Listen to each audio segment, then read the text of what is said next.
This is Alex Perez. I'm Mike Morales. And you're watching Sipping Off the Cuff on TequilaAficionado.com. And we continue to taste Tequila 88. We are now tasting the Anejo. Yes, this is taking us on a journey of a really unusual flavor profile. But as you can tell, the presentation on this was beautiful. The color on the Anejo is gorgeous. Beautiful color on this. And we've already poured it. We've already poured it in our handy dandy glassware. Beautiful color, amber, correct? Yeah, I'd say a nice amber color. A nice amber color. It's not dark. It's I would say a light amber. It's not murky either. I mean, it shines. It's a nice shiny golden. Amber. It's golden. Yes. And again, very consistent with the legs and the tiers, as we've discussed with the Blanco and the Reposado.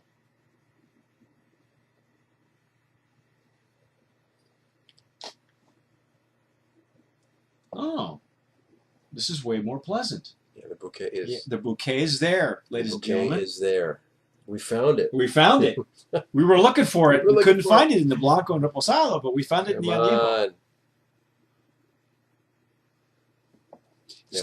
Still a bit alcohol-y at the bottom.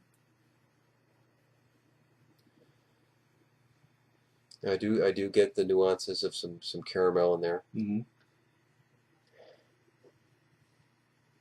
Much more pleasant, I'll be honest, than the Blanco and the Reposado. Yes, it is. At least to me. Again, there could be something wrong with the bottles, but for the Blanco to go like that and then the Reposado doesn't make sense to me. But the Anejo is surprisingly has some bouquet to it. It's actually very, very pleasant. As compared to what we've already been experiencing, this is a marked improvement. And it's probably because of the barrel age. It's yes. Smoothing it out. It's good for the taste.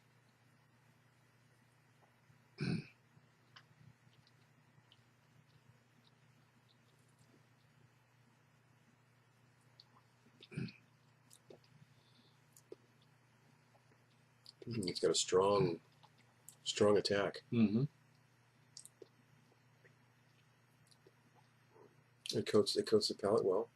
Am I getting some kind of like citrus? Am I getting citrus notes on this thing?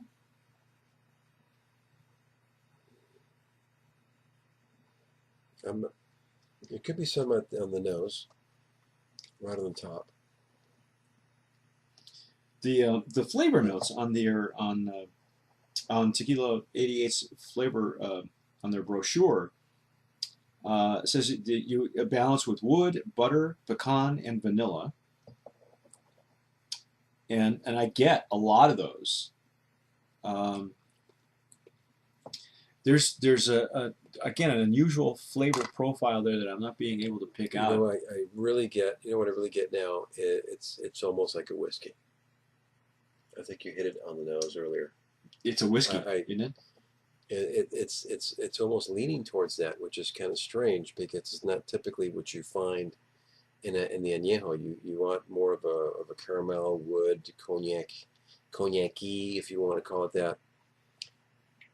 But it's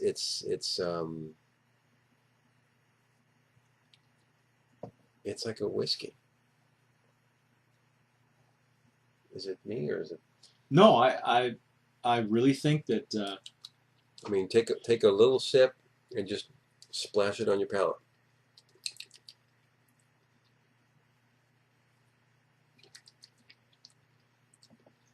That's very interesting. It's actually pretty good. Yeah, this is. I think it's the star of the show as far as I'm concerned. Yeah, you know what? This would be great on the rocks. This would be great on the rocks. Actually, my dad would love this. I know what he likes, so he would love this on the rocks. We don't usually recommend tequila on because you add water to it or ice, it changes the flavor profile. In this case, it would probably be. It would work. It would work. And that's not to say that you couldn't sip this neat like we're doing now. It's actually, the nose is very pleasant. Yeah. It's a marked improvement over the Reposado and Añejo so far. I think it's the star of the show. Most definitely. I think the Anejo is definitely the strong point, the stronger in the chain of their marks. Yeah, it's a very strong añejo. It's not thick where it's coating your palate with the wood notes. It's almost like a and scotch, the caramel, huh? but it's It's tends kind of more like scotchy. it's almost like I'm tasting peat on my palate. Yeah, like a scotch.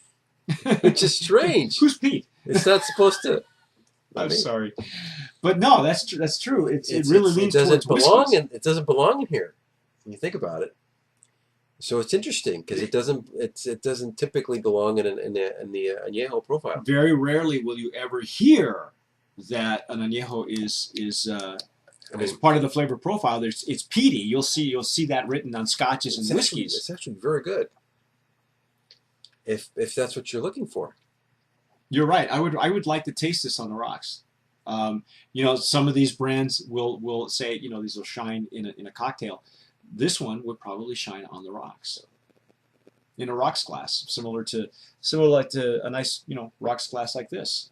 Yeah. A Exactly. couple of cubes of ice.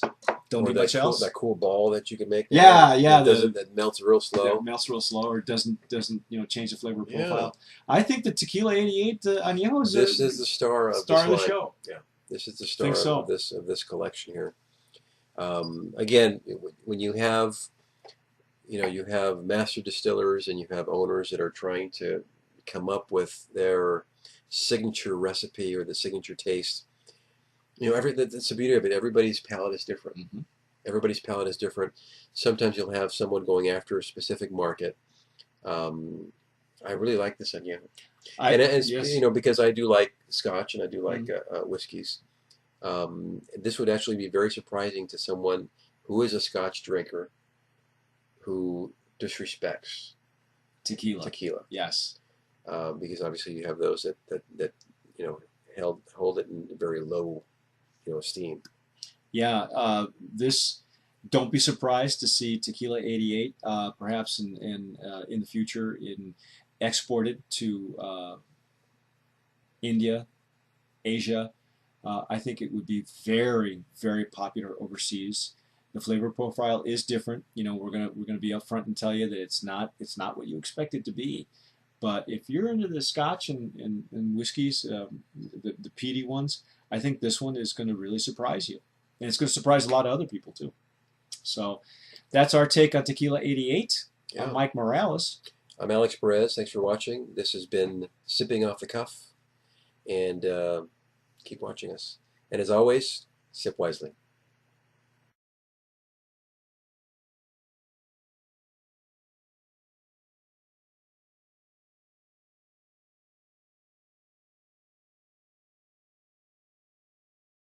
But this is based on physics, ladies and gentlemen. It's not a gimmick. And basically what it does is it shoots air through this little receptacle here that made noise. So what was that noise?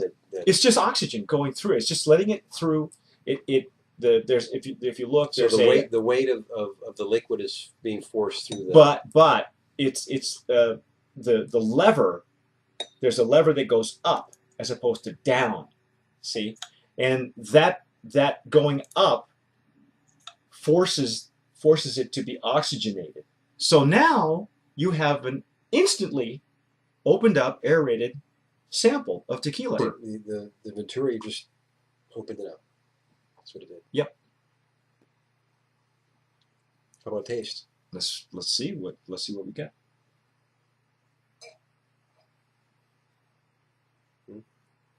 Mm. That's amazing. Is this the same booze? That's very different on the palate. It's very different. Everything is sharper, in my opinion. What do you think? It is sharper. It's sharper, hotter. You feel the pepper. You feel more of the peppers pop out in your mouth. The more herbaceousness. Now you know that this is a lowlands tequila. Wow. In my opinion, without the aerator, The flavors were muted. The Yes. bouquet was there's you know what the aerator does for me, if I can term it as anything, it takes the static out of, it clarifies your radio station. All right, it takes the static out of your cable television. It's way sharper. It's the difference between shooting in film and shooting in HD.